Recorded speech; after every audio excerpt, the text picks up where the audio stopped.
दादांचं निधन ज्या दिवशी अपघाती निधन झालं त्या दिवशी संध्याकाळीच प्रतिक्रिया देताना याविषयी भाष्य केलेलं होतं की अलीकडच्या काळात बऱ्याच वेळेला दादा स्वतः माझ्या घरी आलेले होते. अनेक वेळेला त्यांची माझी चर्चा झालेली होती. जवळपास 4 वेळा तर ते जेवणात मी संध्याकाळी यायचे आणि जेवण करूनच चर्चा पूर्ण करून जायचे. त्यामुळं बऱ्यापैकी त्यांची इच्छा होती की साहेबांच्या देखतच मला हे सगळे दोन्ही पक्ष आपले एकत्रित करायचे आहेत आणि माझ्याबद्दल जी जनमानसात आहे ते सगळं पुसून मी पुन्हा साहेबांच्या पक्षाबरोबर एकत्रित यायला तयार आहे आणि त्यांचा आग्रह होता. त्यामुळं एकदा नाही, जवळपास 8-10 वेळा माझ्याकडं त्यांच्या बैठका झाल्या आणि बैठकीचं ठिकाण माझं घरच होतं आणि माझ्याकडं येऊन बऱ्याच वेळेला पहिल्या 2-4 बैठका तर त्यांनी त्यांच्या भावना व्यक्त करण्यातच खर्च झाल्या आणि त्यांचा प्रचंड साहेबांच्याबद्दल आदर होता.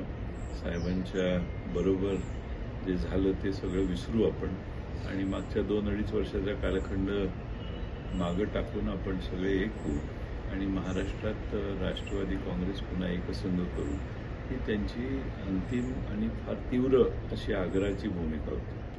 12 फेब्रुवारीच्या तसं काही नव्हतं ते शेवटी 16 तारखेला रात्री माझ्या घरी आमच्या पक्षातल्या काही प्रमुखांची आणि त्यांची बैठक झाली.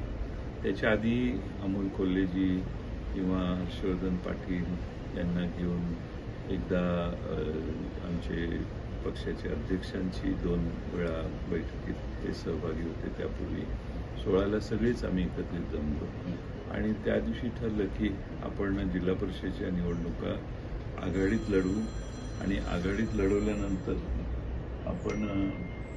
लढवल्यानंतर आम्ही त्याच्यात जिल्हा परिषदेचे निकाल लागल्यावर 7ला निकाल लागतील. त्यांचं म्हणणं 8लाच करू.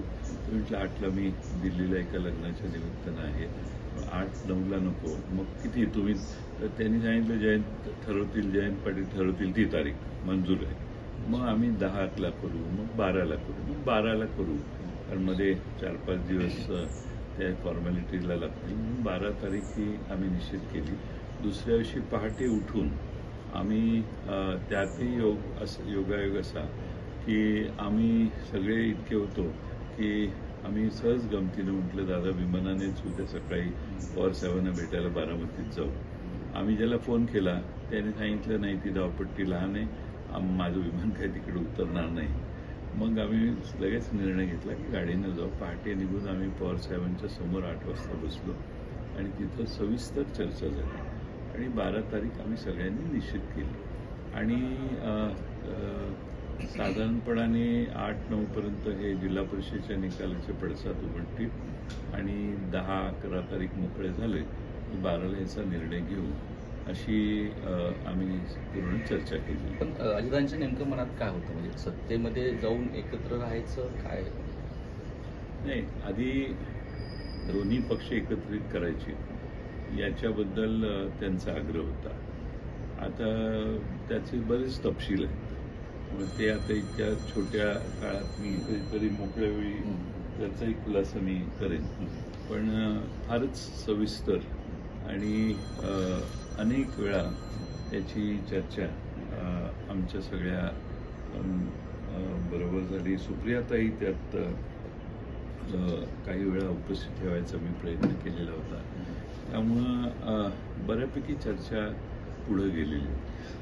अजितांच्या मातेसावर आणि त्यांनी मला हेही सांगितलेलं की त्यांनी प्रफुल्ल पटेल, सुनील तटकरे, छगन भुजबळ आणि त्यांच्या पक्षातल्या अन्य आमदारांना देखील याची त्यांनी कल्पना दिली आहे की आम्हाला त्यांनी स्पष्टपणाने सांगितलेलं होतं. त्यांची या जे एकत्रीकरणाचा प्रयत्न करायला सहमती होती तसं म्हणजे बाकीच्या नेत्यांची नाही. अजितदादांचं मत असं होतं की मी निर्णय ज्यावेळी सांगतो त्यावेळी तो निर्णय होतो, इम्प्लिमेंट होतो.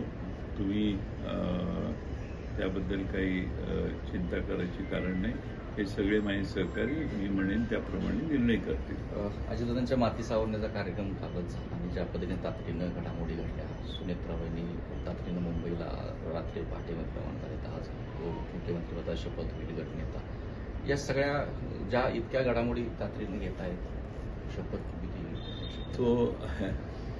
तो त्यांचा पक्षाचा निर्णय आहे, त्यांच्या पक्षाचा निर्णय आहे आणि मुख्यमंत्र्यांची त्याला संमती असल्यावर मग शपथविधी वगैरे हे सोपस्कार होतात, त्याचं प्रोसिजर आहे.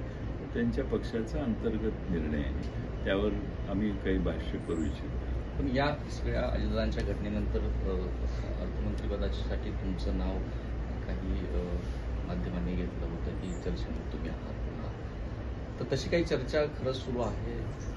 नाही, असं आहे की त्यांचा पक्ष आज तरी किमान फिजिकली स्वतंत्र पक्ष आहे त्यांचा आमच्यापासून, आणि त्यांचा पक्षाचे निर्णय हे आता सध्या दिसतंय की प्रफुल्ल पटेल आणि सुनील तटकरे हे त्यांच्या पक्षाचा निर्णय आणि काही प्रमाणात कदाचित भुजबळ साहेब असतील हे तिघं घेत आहेत. त्यामुळे त्या तिघांचा निर्णय जो असेल त्याची अंमलबजावणी होत असेल, त्याच्याबद्दल मला माहीत नाही. त्यांच्या पक्षाच्या निर्णयाबद्दल मी बोलणं हे योग्य आहे असं मला वाटतं. पण या बाबतीमध्ये पवार कुटुंबामध्ये चर्चा झालेली दिसत नाहीये, पवारांनी देखील तसं स्पष्ट केलं. मी परवा ज्यावेळी दादांचं फ्युनरल झालं त्यानंतर मी निघून आलो इकडे. सुनेत्रा वहिनींना आणि जाऊन भेटलो त्यांना, मी आणि माझे काही सहकारी, विशेषतः हर्षवर्धन पाटील, राजेश टोपे, शशिकांत शिंदेसाहेब आमच्याबरोबर होते. असे आम्ही काही लोक सुनेत्रा वहिनींनाही भेटलो आणि मग आम्ही निघून आलो. त्यानंतर मला माहीत नाही काय. तुमच्या आणि अजितदादांचे वैयक्तिक संबंध चांगलेच होते नाही, काय आठवणी तुम्हाला अजितदादा गेल्यानंतर आठवत आहेत? विधिमंडळाच्या तुम्ही काही आठवणी आवर्जून सांगता, वैयक्तिक तुमच्या चर्चा? नाही, अजितदादांच्याबद्दल प्रचंड आठवणी आहेत, कारण 1995 सालापासून 91ला ते विधिमंडळात आले आणि मी 90 साली विधानसभेत निवडून गेलो. त्यानंतर 92-93 पासून आणि 95 नंतर विरोधी पक्षात आम्ही 99पर्यंत होतो आणि त्यानंतर एका सरकारमध्येच आम्ही काम केलं. अगदी विरोधी पक्षात असताना देखील शेजारीच आम्ही एकत्रित बसायचो आणि त्यामुळं बऱ्याच आठवणी आहेत, म्हणजे अगणित आठवणी आहेत. त्यांच्या स्वभावाचे पैलू आम्हाला फार बारकाईनं माहिती आहेत. अनेक असे संवाद आहेत की जे संवाद फार राजकीयदृष्ट्या देखील कदाचित महत्त्वाचे ठरले असतील, पण आता त्या आठवणी आहेत आणि बऱ्याच प्रदीर्घ काळाच्या आठवणी आहेत. तुम्ही याही घटनेतनं अजूनही सावरलेले दिसत नाही, कारण शोकाकुळ वातावरणामध्ये लोकांच्या आग्रहास्तव प्रचारामध्ये तुम्ही बैठका साध्या पद्धतीने घेत आहे. एकूणच या सगळ्या प्रकारामुळे नीतीवर तुम्ही फार मोठा प्रश्न उपस्थित लोकांच्या बैठकीमध्ये केला होता, दुःख व्यक्त केली होती. हो, आता नियती अशी असू शकते याच्यावरच आमचा विश्वास नाही आणि त्यामुळं हा ॲक्सिडेंट कसा झाला असाही प्रश्न पडतो. कारण अतिशय सगळ्या गोष्टी ठरल्यानंतर दादांचं असं एकाएकी जाणं हेच मनाला अजून ॲक्सेप्ट होत नाही आणि असं विमान पडू शकतं आणि असं करतं ही पहिलीच घटना आहे.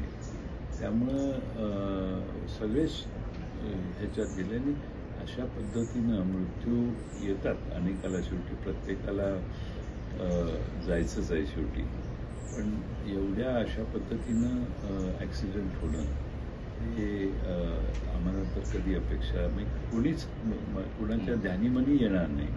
आणि ज्या काळात आम्ही एकत्रित येण्याची सगळी चर्चा त्याच्यावर शिक्कामोर्तब झालेलं, त्यानंतर असं होणं याला माझ्या दृष्टीतून मला तर फार मोठा धक्का आहे की असं कसं होऊ शकतं. त्यामुळे नियती खरं म्हणजे फार क्रूर असते, असाच त्याचा अर्थ आहे. पण या नीतीला दोष देताना जो तपास सुरू आहे त्याकडेही तुमचं लक्ष आहे. साधारण काय तपास ब्लॅक मला ते तिथल्या एका सरपंचाने त्या गावातल्या असं सांगितले की फार मोठा आवाज विमानात यायला लागला वगैरे वगैरे वगैरे, आणि तो नेहमीच्या आवाजापेक्षा वेगळा होता. आता काय टेक्निकल फॉल्ट होता, कसा झाला, कशामुळं झाला, त्याला कोण जबाबदार, हे सगळं काही अंशी, मला माहीत नाही ब्लॅक बॉक्समध्ये काय काय येणार, पण काही अंशी त्याच्यावर उजेड पडू शकतो. शेवटचा प्रश्न, तसं तुम्ही वयानं अजितदादांपेक्षा लहान होता. दिलीप वळसे पाटील असो, आरग पाटील असो, तुमच्यामध्ये काही संवाद त्यावेळी झाले होते की कोण पुढं असेल, कोण मागं असेल, तो काही तुम्ही संवाद खाजगी बैठकीमध्ये शेअर केला होता? मी शेवटी नेहमी विनोदानं म्हणायचो तुमच्या चौघांत मी लहान आहे म्हणून, त्यामुळं तुमचा नंबर पुढे आहे, तुम्ही काही व्हा म्हटलं, माझी काय तुम्हाला कुणालाच विरोध नाही, मला भरपूर वेळ आहे माझ्याकडं, त्यामुळे तुम्ही काही कुठल्याही पदावर जावा, माझी तुम्हाला शुभेच्छाच आहे, असं आम्ही विनोदाने म्हणायचो हसत हसत. त्यामुळं एकमेकाशी स्पर्धा करणं हा विषय कधी आमच्या चौघात तर कधी आला नाही. अधिवेशनात देखील तसंच व्हायचं, एका लेवलचीच मर्यादा टीका टिप्पणी राहायची. हा, मर्यादा सोडून एकमेकात, आम्ही विरोधी पक्षात आहोत ते एका बाजूला आहेत, मर्यादा सोडून मी कधी त्यांनी कधी माझ्याबद्दल भाष्य केलं नाही. आणि मला वाटतं की राजकारणामध्ये मर्यादा कशा राखायच्या याचा त्यांना पण भान बऱ्यापैकी चांगलं होतं. बरोबर, इच्छाशक्ती होती, तशी ताकदही होती अजितदादांची की मुख्यमंत्रीपद सांभाळतील, पण हुलकावणी दिली या नेत्याला मुख्यमंत्री. मला असं वाटतं की त्यांना त्यांच्या नेतृत्वाला मुख्यमंत्री होता आलं असतं, आणि ते झाले असते तर महाराष्ट्रात अधिक प्रभावीपणानं त्यांनी महाराष्ट्रात काम केलं असतं. त्यांची काम करण्याची फार ॲग्रेसिव्ह, एकदा काम ठरलं, निर्णय झाला, त्याची अंमलबजावणी करून घेणं याच्यात त्यांचा हातखंडा होता, आणि प्रशासनावर चांगली पकड होती. त्यामुळं ते अतिशय चांगले मुख्यमंत्री म्हणून महाराष्ट्रात त्यांनी काम केलं असतं. राष्ट्रवादीच्या कार्यकर्त्यांना आव्हान काय, म्हणजे दोन्हीकडच्या संदिग्ध अवस्था आहे, एकीकडे या चर्चा नाही, अजितदादांचा फार आग्रह होता की आपण एकत्रित होऊया, आणि आमच्या बाजूने कोणाचाच नकार नव्हता. त्यामुळं अजितदादांची जी अंतिम इच्छा आहे ती अंतिम इच्छा पूर्ण करण्याची बुद्धी सर्वांना जर परमेश्वरानं दिली, दोन्ही बाजूला, त्या बाजूला या बाजूला, पण मी शेवटी सगळ्या 8-9 महिने मी या सगळ्या चर्चा अतिशय मीच केलेल्या आहेत चर्चा, म्हणजे दुसऱ्या कोणी सांगायची गरज नाही. आणि मग जसे चर्चा मटेरियलाइज व्हायला लागली, फ्रुक्टिफाय व्हायला लागली, तसं मग इतरांना मी बोलवत गेलो, आणि सगळ्यांची संमती आमच्या बाजूच्या लोकांची घेतलेली होती. आणि ते नेहमी म्हणायचे, माझे 40पैकी 39 आमदार किंवा 40ही म्हटले, मी म्हणेन तेच वागतील, एखाद दुसरा इकडं तिकडं वेगळी भूमिका व्यक्त करेल, पण माझ्या भूमिकेच्या पेक्षा वेगळी भूमिका कोणी घेणार नाही, अशी भूमिका अजितदादा वारंवार, कारण मी सारखं म्हणायचो तुमच्या बाजूच्या सगळ्यांना सांगितलं का तुम्ही जयंतराव काय काळजी करू नका, मी म्हणेन तेच आमचे सगळेच्या सगळे आमदार काम त्या पद्धतीनं करतील. त्यामुळं या एकत्रित येण्याला कुणाचाच विरोध नाही, उलट पाठिंबा जास्त आहे. म्हणजे सगळे म्हणतात की हे लवकर करा. अगदी शेवटचं, आता सुनेत्रा वहिनींकडे शपथविधी होतोय, आता तुम्हाला किती शक्यता वाटते एकत्रीकरणाची चर्चा पुढे सरकेल? नाही, आता शेवटी मी ज्यांच्याशी संवाद करत होतो तीच व्यक्ती गेली, त्यामुळं आता त्यांच्या पक्षाच्या नेत्यांचा सुनेत्रा वहिनी आता उपमुख्यमंत्री होतील, आजचे सगळ्या गोष्टी होतील, त्यानंतर त्यांनी त्यांचे आमदार जे आहेत विधानसभेचे सदस्य, त्या आमदारांनी जी काय मतं आहेत, त्यांच्या काय भावना आहेत, हे तेवढंच महत्त्वाचं आहे. ते मिळून काही निर्णय घेत असतील तर मला वाटतं की दादांची अंतिम इच्छा पूर्ण होऊ शकते असं मला वाटतं. धन्यवाद साहेब. तर